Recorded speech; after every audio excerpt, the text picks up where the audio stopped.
یعنی جو بہتر نہیں ہو، کا تعلق ایسے لوگوں سے ہے جو غیر اسلامی طریقہ اپناتے ہیں اور اپنا دھیان کسی بت یا شبیہ پر جمانے کی مشق کرتے ہیں، وہ بھی مراقبے کی قسم ہے۔ شاہ رضا نے ذکر قلبی اور مراقبہ کو لازم و ملزوم قرار دیا، یعنی مراقبہ وہبی یا مراقبہ محمود۔ اس کے بغیر قلب جاری نہیں ہو سکتا۔ قلب جاری ہونا، میں کہہ رہا تھا کہ ایک آدھ جملے میں اس کے بارے میں بتاؤں۔ اپنی مشق سے، اپنے مجاہدے سے، اپنی ریاضت سے، اپنی عبادت سے، اپنی محنت سے، ذکر سے، اوراد سے، وظائف سے انسان کی جب یہ صلاحیت ہو جائے کہ اس کا قلب خود بخود ذکر اللہ میں مصروف ہو جائے، خود بخود۔ ابھی یہ بات آئی تھی کہ کام کاج دوسرے کر رہا ہو لیکن دل سے اللہ کی صدا بلند ہو رہی ہے، یعنی صدا بلند ہو رہی ہے، یعنی دل اللہ کے ذکر میں مصروف ہو۔ جب یہ کیفیت ہوتی ہے کسی راہی سلوک کی تو اسے ہی قلب کا جاری ہونا کہتے ہیں، یعنی اب قلب جاری ہو گیا اس لیے کہ اب اس کے قلب سے قلب جاری ہوا، یعنی قلب سے اللہ کا ذکر جاری ہو گیا۔ اب بندہ کوئی بھی کام کرتا رہے، کوئی بھی کام کرتا رہے، قلب سے اللہ کا ذکر جاری رہے گا، اسی لیے اسے قلب کا جاری ہونا کہتے ہیں۔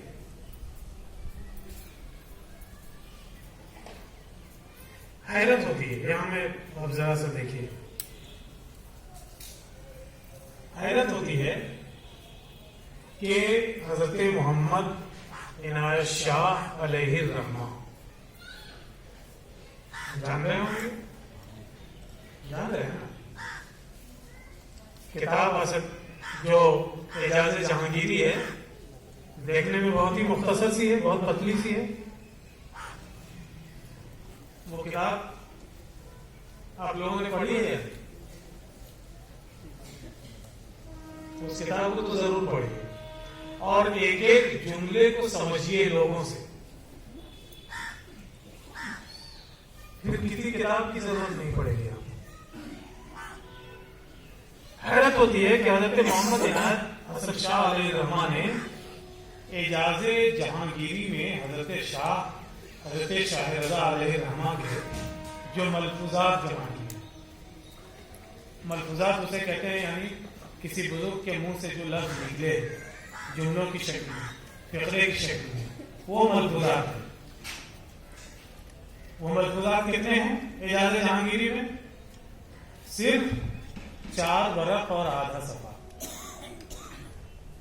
غور کیجیے، 4 ورق اور آدھے صفحے میں حضرت شاہ رضا کے ملفوظات ہیں، لیکن ایک ایک جملہ اور فقرے میں تصوف و سلوک کی تعلیمات کے اتنے اشارے موجود ہیں کہ ضخیم سے ضخیم کتاب تیار کی جا سکتی ہے، ضخیم سے ضخیم کتاب لکھی جا سکتی ہے۔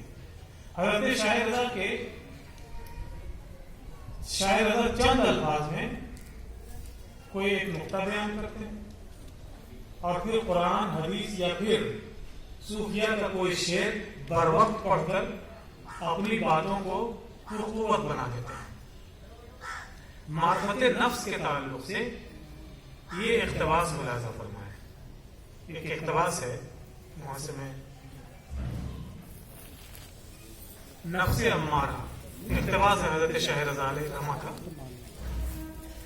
نفس امارہ چونکہ معدن صفات شر ہے، نفس امارہ جو ہمیں برائیوں کے لیے اکساتا ہے وہ کیا ہے؟ معدن صفات شر، یعنی ایسی ایسی عادتیں جس میں شر ہو، شرانگیزی ہو، اس کی وہ کان ہے.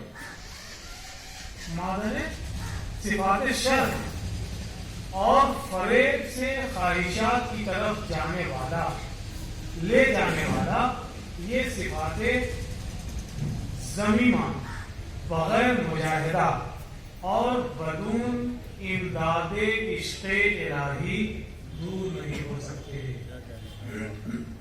اس کو غور سے سنیے.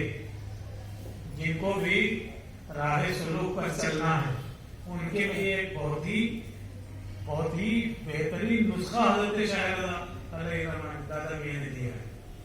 اور دادا میاں جو بھی ہوتے ہیں تو دادا کا کام بھی یہی ہوتا ہے کہ بعد میں آنے والے ان کے بچے پوتے ان کی باتوں سے فائدہ اٹھاتے رہے. تو دادا میاں کی بارگاہ میں ہیں، دادا میاں کی نگاہ بھی چاہیے. اور اس جملے کو دیکھیے کہ ان صفات ذمیمہ، یعنی یہ جو بری عادتیں جو نفس امارہ سے آتی ہیں انسان کے اندر، ان عادتوں سے چھٹکارا پانے کے لیے ضروری ہے کہ وہ مجاہدہ کرے. مجاہدہ مطلب محنت، ریاضت، مشقت، جو روزانہ آپ کرتے ہیں. رات سے میں دیکھ رہا ہوں ذکر الہی میں موجود ہیں، اور روزانہ کے معمول میں مجاہدے کو شامل کریں. اور بدون امداد عشق الہی یہ دور نہیں ہو سکتے. الہی خدا کا عشق، خدا کے عشق کی مدد ضروری ہے ان چیزوں سے نجات پانے کے لیے.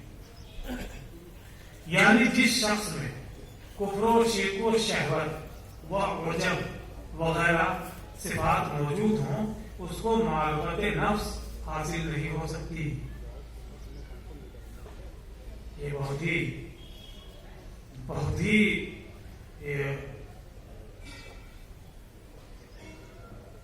جس شخص میں کفر، شرک، شہوت، عجب وغیرہ صفات موجود ہوں، اس طرح کی برائیاں موجود ہیں، اس طرح کے کی باتیں موجود ہوں، اس کو معرفت نفس حاصل نہیں ہو سکتی. اور جس شخص میں محبت الہی جو سراسر خیر ہے اثر کر گئی ہو، اس کو معرفت نفس حاصل ہو سکتی ہے.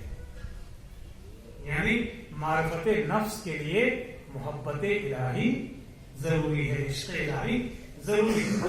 بس جس کو معرفت نفس حاصل ہو گئی اس کے آگے راستہ صاف ہو گیا.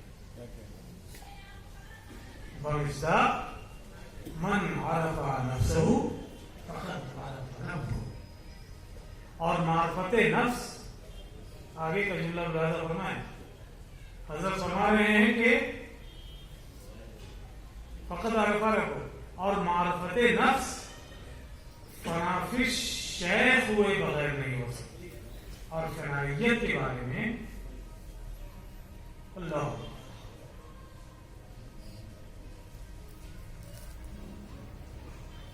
یہ حدیث بات آپ لوگوں نے اکثر سنی ہوگی کہ من عرف نفسہ فقد عرف ربہ. یعنی جس نے اپنے آپ کو پہچان لیا، اپنے نفس کو پہچان لیا، اس نے رب کو پہچان لیا.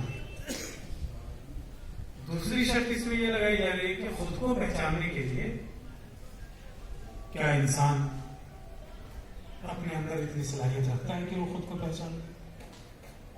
یہیں پر ہم کو شیخ کی تعلیم کی ضرورت پڑتی ہے، پیر و مرشد کی ضرورت پڑتی ہے، جو ہم سے آگاہ کراتا ہے کہ تم کیا ہو.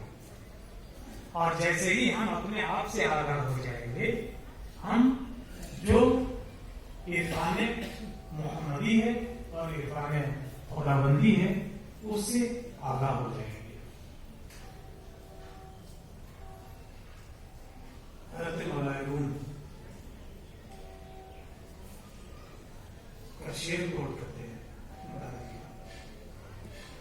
گر تو کرنی ذات مرشد راقبون. ہم خدا در ذات شامت ہم رسول. قال رب گزار مرد حال شو پیشی مرد کامل اعمال شو. حضرت مولانا روم کے یہ دو شعر درمیان لکھتے ہیں، فرماتے گر تو کر دی ذات مرشد را قبول، ہم خدا در ذات شامت ہم رسول.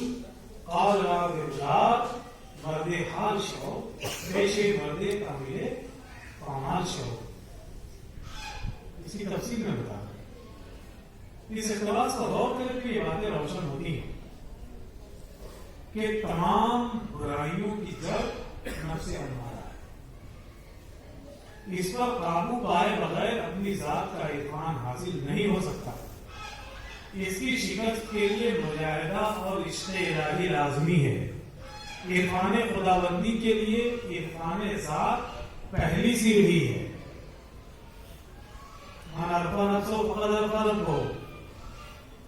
اور عرفان ذات بغیر فنافی شیخ کے ممکن نہیں، یعنی بغیر اپنے پیر و مرشد کی ذات میں اپنے آپ کو فنا کیے بغیر ممکن نہیں. پھر مولانا روم کے دو شعر منقول ہوئے ہیں.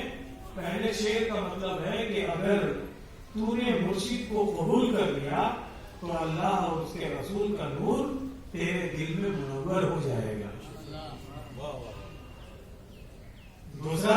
دوسرے شعر کا مفہوم یہ ہے کہ زبانی جمع خرچ کو ترک کر کے صاحب حال ہو جائے. زبانی جمع خرچ آج کل یہ بہت دیکھنے کو ملتا ہے. مریدین کی ایک بہت سے مریدین جو اس راستے میں کمزور ہو جاتے ہیں یا اپنی منزل تک نہیں پہنچ پاتے. اس کی ایک بہت بڑی وجہ یہ ہے کہ بیعت ہونے کے بعد مرید یہ سمجھنے لگتا ہے کہ اپنے آدھا بھی تو ہو ہی چکا ہے. اور پھر کہیں بھی گفتگو ہوگی تو اس مرید کا انداز اپنے پیر سے بھی زیادہ شان و شوکت والا ہو جاتا ہے. کہیں سے ذرا سا علم اگر اسے آ گیا، کہیں بات سن لی تو وہ پھر اس طرح بیان کرنے لگتا ہے کہ اب وہ علم معرفت کا گہرا ذخائر بن چکا ہے. اسی کو زبانی